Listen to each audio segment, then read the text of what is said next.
Hi guys and welcome back to my YouTube channel. If you are new here, hi, my name's Eva and I'm a mortgage power planner. Now in today's video, I want to share with you my 7 tips for first time buyers. If you've watched some of my previous videos before, then you'll know that I actually bought my house at 20. So I want to be able to share what I've learned as well as some new tips to help you onto the property ladder as well. So without further ado, let's jump right into the video.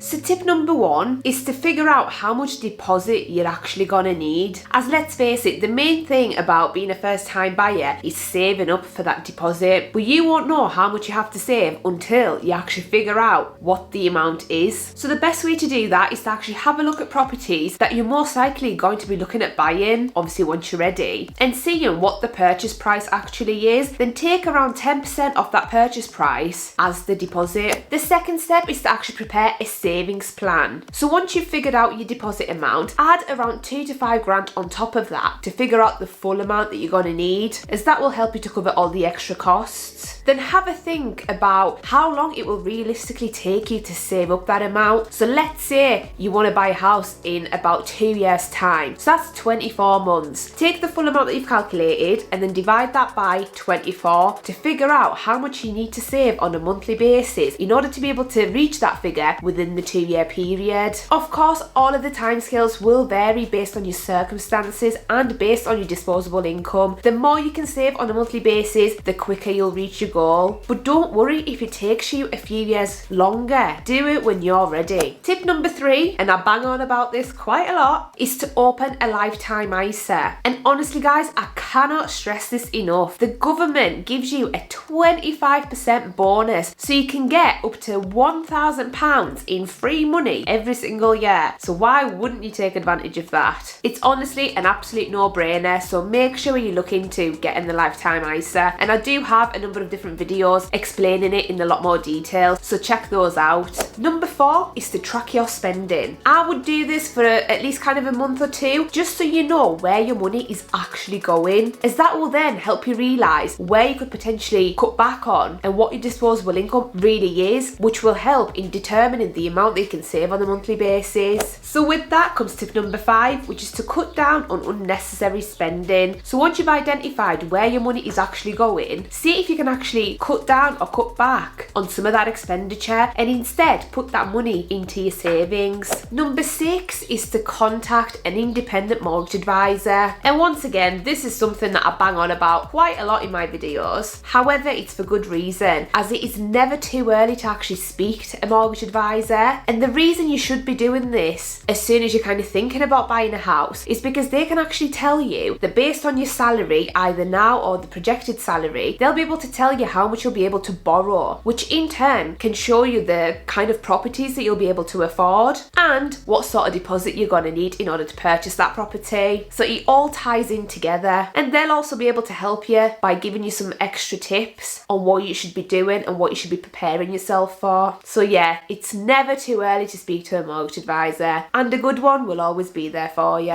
And the last tip is to speak to your family and friends about your plans, and the reason for that is so they can support you first of all, but also so that they can understand if you perhaps say no to certain things because you'd rather put that money into your savings. So it just gets rid of all those awkward conversations. If they know from the outset what your plans are, it's just a lot easier to say no to things. So that is it for today's video guys. Once again, I hope you found this one useful, especially if you are an aspiring first time buyer. But remember, do this when you're ready. Do not feel pressured by other people to get onto the property ladder just because they are. Do it when you're ready. And the more you save before you buy a house, the better. Trust me, I've had to learn that the hard way. So with that being said, if you like this video, please give a big thumbs up. And if you're interested in seeing more mortgage and finance related content, then please subscribe to my channel. It's completely free and you'll get notified every time I upload. So thank you for watching, and I'll see you guys